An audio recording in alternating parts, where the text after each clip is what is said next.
ये तुम्हें एग्जाम में काम आएगा जब कोई क्वेश्चन नहीं समझ में आ रहा तो उसमें क्या लिखें।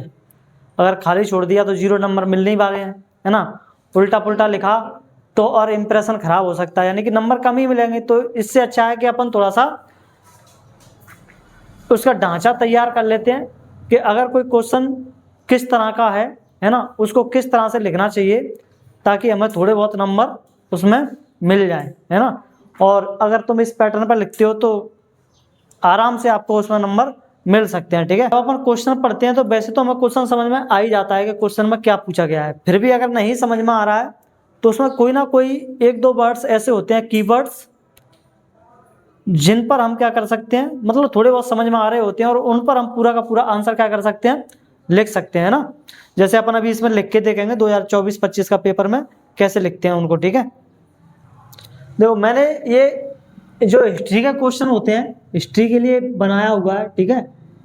कल अपन देखेंगे, ठीक है, उसके लिए क्या नाम है, पॉलिटी के लिए, हिस्ट्री पॉलिटी जो वैसे मैं अभी बता दूंगा उनके लिए। 2 मार्क्स का क्वेश्चन है तो उसमें 2-3 लाइन लिख दो या 2-3 पॉइंट लिख दो, इतना ही लिखना है, ज़्यादा नहीं लिखना है, ठीक है।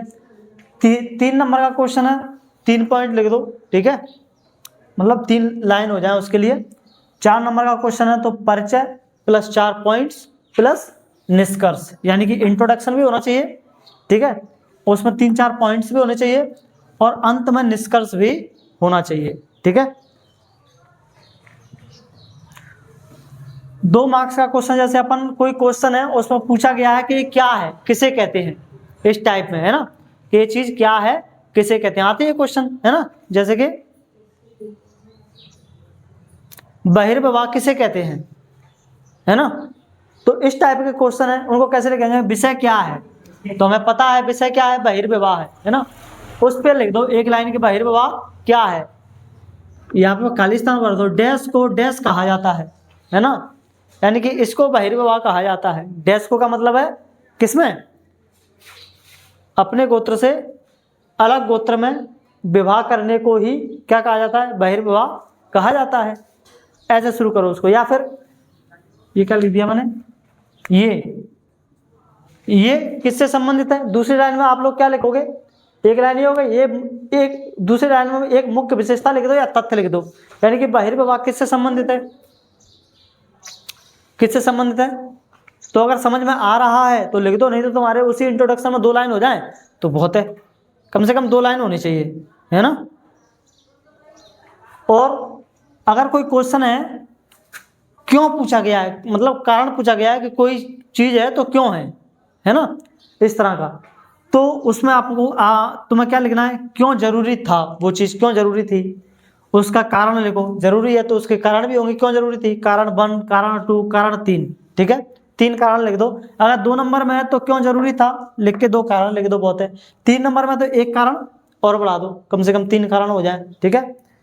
और अगर कोई क्वेश्चन इस तरह का है, 2 कारण, 2 नियम या 2 प्रभाव लिखिए, ये भी 2 नंबर में पूछा जाता है ना, कि 2 कारण लिखिए, 2 नियम लिखिए, 2 प्रभाव लिखिए, है ना। जैसे अपन 2025 के पेपर में देखें तो पूछा है गोत्र के 2 महत्वपूर्ण नियम लिखिए। क्या पूछा है, गोत्र के 2 महत्वपूर्ण नियम लिखिए। तो जितना पूछ रहा है ना, सिर्फ उतने ही बिंदु लिखें जितने पूछे हैं, ठीक है। 2 बिंदु पूछ रहा है, 2 लिख दो, ठीक है। नियम वर्णन कीजिए इसके लिए। अगला क्वेश्चन टॉपिक है तो मतलब क्वेश्चन टाइप का ये हो सकता है, क्वेश्चन टाइप वर्णन कीजिए 3-4 अंक में आता है ना। कोई क्वेश्चन आता है कि इस तरह से उसका फिर वर्णन कीजिए करने के लिए दे रहा है ना। जैसे कोई क्वेश्चन देखें 2025 में ये आया है, इब्न बतूता ने भारत की संचार व्यवस्था का क्या वर्णन किया, है ना, क्या वर्णन किया। तो ऐसे वर्णन करने वाले क्वेश्चंस आ सकते हैं, ठीक है। सर उसके बारे में बताएंगे फिर। हाँ, तो आप लोग उसका परिचय दीजिए। जैसे अपन इसी क्वेश्चन की बात करें, मुगल इब्न बतूता ने भारत की संचार व्यवस्था का क्या वर्णन किया, नहीं समझ में आ रहा, परिचय लिखो उसका, है ना। परिचय में मुगल इब्न बतूता के बारे में बता दो, कौन था इब्न बतूता, कहाँ से आया था। अरे कम से कम तुम आंसर में सही डायरेक्शन में तो जा रहे हो, गलत सलत लिखने से अच्छा, है ना। 1 बिंदु लिखो, 2 बिंदु लिखो, 3 बिंदु लिखो, और 4 नंबर में पूछ रहा है तो चौथा बिंदु भी क्या कर दो, लिख दो, नहीं तो 3 बिंदु लिख कर खत्म करो उसको, ठीक है। जैसे संचार व्यवस्था में क्या हो रहा था, इसमें घोड़ों से, है ना, पैदल सैनिकों, उनके सैनिकों से, है ना, इस तरह से दौड़ लगा करके दौड़ दौड़ के एक जगह से दूसरी जगह, और रुकने के लिए इसमें बीच बीच में सराय भी बनाए जाते थे। अगर कोई परेशान है तो परेशान हो गया है दौड़ते दौड़ते, तो बीच बीच में सरायों में क्या हो जाए, ठहर जाए। बहुत मसाला है तुम्हारे पास, आराम से लिख सकते हो उनको, है ना, 3-4 लाइन तो, और 3-4 लाइन में तो आराम से नंबर मिल जाएंगे अगर सही लिखा है तो, है ना। ऐसा क्वेश्चन भी आ सकता है कि कारणों की व्याख्या कीजिए, है ना। जैसे एक आध क्वेश्चन 2025 में पूछा गया होगा, देखते हैं। देखो, दक्कन विद्रोह के 2 कारण लिखिए, 2 कारण पूछे, है ना, कारणों की व्याख्या कीजिए, ऐसा क्वेश्चन। हाँ देखो, महाभारत एक गतिशील ग्रंथ है, इस कथन की व्याख्या कीजिए। वैष्णववाद का वर्णन कीजिए, 3 नंबर में क्वेश्चन, है ना। अंग्रेजों ने 1857 के विद्रोह का दमन करने के लिए क्या कदम उठाए, वर्णन कीजिए। एक क्वेश्चन ये था, मगध के शक्तिशाली राज्य के रूप में उत्कर्ष के कारणों की व्याख्या कीजिए। देखो यही क्वेश्चन सेम इसी पैटर्न पर है ना, कारणों की व्याख्या कीजिए। क्या पूछा गया था क्वेश्चन, मगध के शक्तिशाली राज्य के रूप में उत्कर्ष के कारणों का की व्याख्या का वर्णन कीजिए, की व्याख्या कीजिए, है ना। यानी कि मगध इतना शक्तिशाली राज्य क्यों बना, इसके पीछे के क्या कारण थे, उनका वर्णन कीजिए। तो क्या कारण थे, याद है आप लोगों को कुछ, क्या? सैन्य शक्ति। सैन्य शक्ति में भी कौन सी, हाथियों वाली सेना, शक्तिशाली, अच्छे अच्छे, है ना, जो क्या नाम उसकी, सेल्यूकस की सेना आई थी, वो हाथियों की सेना के मारे सैनिक उसके पौंक के भाग गए थे कि भैया अगर चले गए इसके राज्य में तो हाथी मार डालेंगे हमें, है ना, क्योंकि वो हाथी वाले सैनिक, हम घोड़े वाले सैनिक हैं। घोड़े में लात देगा हाथी, पता नहीं चलेगा घोड़े का कहाँ गया, ठीक है। और एक और कारण, प्राकृतिक सुरक्षा, ठीक है, और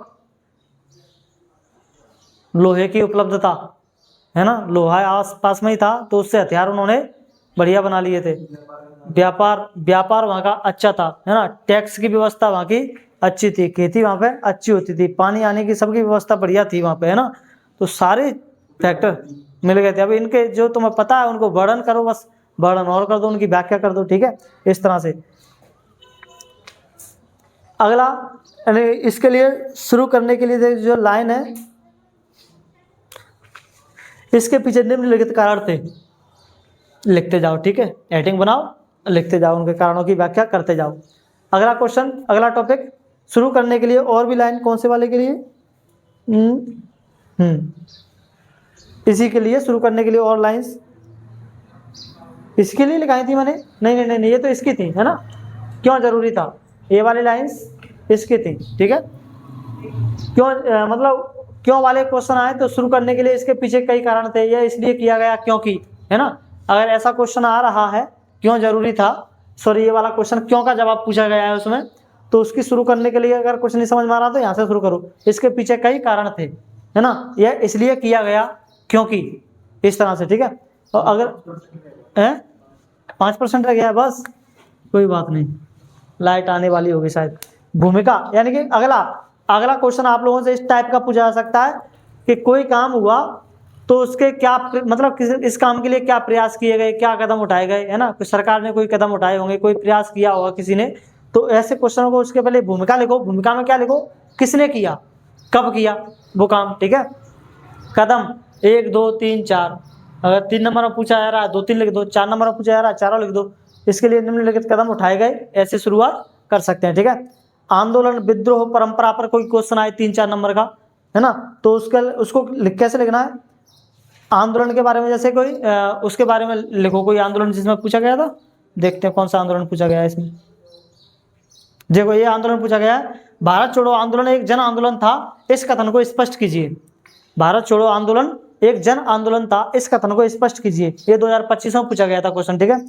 तो परिचय, भारत छोड़ो आंदोलन क्या था, है ना, कब हुआ, कहाँ हुआ, किससे जुड़ा हुआ है, तो भारत की स्वतंत्रता से जुड़ा हुआ है ना, भारत को स्वतंत्रता दिलाने के लिए